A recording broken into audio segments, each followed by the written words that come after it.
நம்முடைய ஆண்டவரும் இரட்சகருமாயிருக்கிற இயேசு கிறிஸ்துவின் நாமத்தினால என்னுடைய அன்பின் வாழ்த்துக்களை நான் உங்களுக்கு தெரிவித்துக் கொள்கிறேன். மீண்டுமாக இந்த தேவ செய்தி மூலமாய் உங்களோடு கூட தொடர்பு கொள்வதில் எனக்கு மிக்க மகிழ்ச்சி. நான் ஒரு கிறிஸ்தவனாக மாறுவதற்கு முன்பே ஒரு தனியார் நிறுவனத்தில் பணியாற்றி கொண்டிருந்தேன். நான் பல கவர்மெண்ட் தேர்வுகளை எழுதியிருக்கிறேன். Tamil Nadu public service commission, railway service commission, central government examination, army, police, பல வேலைகளுக்காக முயற்சி செய்து வந்தேன். மனிதருடைய சிபாரிசும் எனக்கு இருந்தது, ஆனால் ஒன்றும் கிடைக்கவில்லை. கிறிஸ்தவனாக மாறின போது கிறிஸ்தவ நட்பு மூலமாக எனக்கு ஸ்பீக்கில் 2 இன்டர்வியூகள் கிடைத்தது. பர்சனல் ஆஃபீஸரே என்னை பார்த்து நிச்சயமாகவே உனக்கு வேலை கொடுக்கிறேன் என்று சொன்னார். ஒரு இன்டர்வியூ டெலகிராம் எனக்கு தாமதமாக கிடைத்தது. மற்றொரு இன்டர்வியூ வரும்போது எனக்கு வைரல் ஃபீவர், ஒன்றும் அமையவில்லை.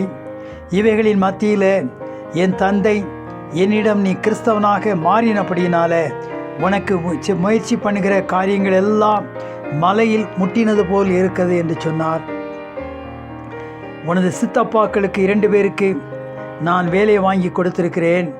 மேலும் உனது உடன்பிறந்த அண்ணனுக்கு ஸ்டேட் கவர்மெண்ட்டில் வேலை வாங்கி கொடுத்திருக்கிறேன்.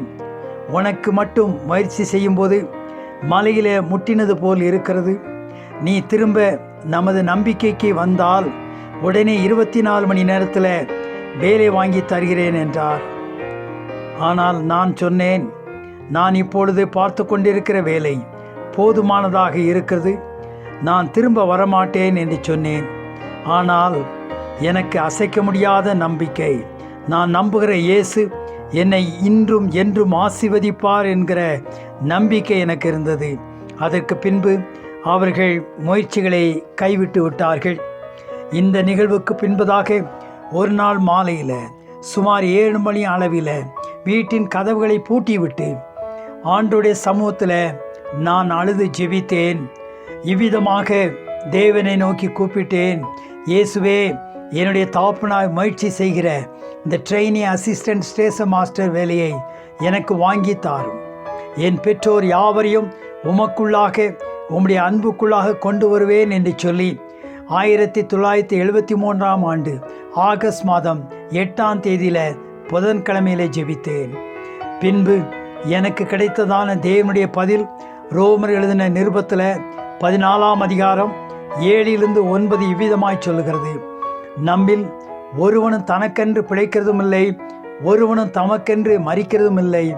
நாம் பிழைத்தாலும் கர்த்தருக்கென்று பிழைக்கிறோம், நாம் மரித்தாலும் கர்த்தருக்கென்று மரிக்கிறோம். ஆகையால் பிழைத்தாலும் மரித்தாலும் நாம் கர்த்தருடையவர்களாயிருக்கிறோம். அந்த தருணத்தில் இந்த வசனங்கள் எனக்கு புரியவில்லை. பின்பு 1976ஆம் ஆண்டில் 2 நாளாகமம் 29ஆம் அதிகாரம் 11ஆம் வசனத்தின் மூலமாக ஆண்டவர் அவருடைய திருப்பணிக்கென்று என்னை அழைத்தார். அப்பொழுதுதான் ஆண்டவர் அந்த கதவைகளெல்லாம் அடைத்து அவருடைய பணிக்காக அழைத்திருக்கிறார் என்பதை நான் புரிந்து கொண்டேன்.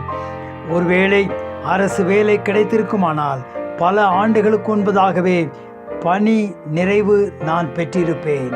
ஆனால் இப்பொழுதோ இறைப்பணியை தொடர்ந்து செய்யும்படியான கிருபையை ஆண்டவர் கொடுத்திருக்கிறார். No retirement for God's ministers. தேவ பணி செய்கிறவர்களுக்கு பணி ஓய்வு என்பதே இல்லை. கடைசி வரை ஜெப பணி, ஆலோசனை பணி, தேவ வார்த்தைகளை குறித்து பேசலாம், எழுதலாம், அதற்கு முடிவே இல்லை. தேவ பிள்ளைகளே, கர்த்தர் உங்களை எதற்காக அழைத்தாரோ அதிலே நிலைத்திருங்கள், கிறிஸ்துவை மகிமைப்படுத்துங்கள், உங்களுடைய வாழ்வில் கனி கொடுங்கள், மனரம்யமாயிருங்கள். கர்த்தர் உங்களோடு கூட இருப்பதாக. ஆமேன். என் அன்பின் ஆண்டவரே, இந்த வேளையில் கர்த்தாவே, இந்த தேவ செய்தியை கேட்கிற அனைத்து பிள்ளைகளுக்காக நாங்கள் செபிக்கிறோம். ஒவ்வொருவரை குறித்ததான உம்முடைய தீர்மானங்கள், அழைப்புகள் உண்டு. ஆண்டவரை வேலை தேடி இருக்கிறவர்களுக்கு உம்முடைய தயவுள்ள சித்தத்தின்படி ஏற்ற வேளையில் திறந்த வாசல்களை அவர்களுக்கு கட்டளையிடும்படியாக நாங்கள் செபிக்கிறோம். அவர்கள் ஆண்டவரை தேவனை அவருடைய வாழ்க்கையில் மகிமைப்படுத்தும்படியான கிருபை தாரும்.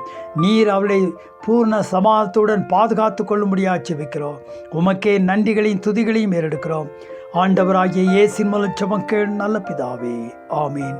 நம்முடைய கர்த்தராகிய இயேசுவுடைய கிருபையும் பிதாவுடைய அன்பும் தூய ஆவியானுடைய ஐக்கியமும் சந்தோஷமும் சமாதானமும் நம் அனைவரோடும் இன்றும் என்று சதா காலம் இருப்பதாக. ஆமீன். God bless you all. Like, subscribe, and share to spread the God's love.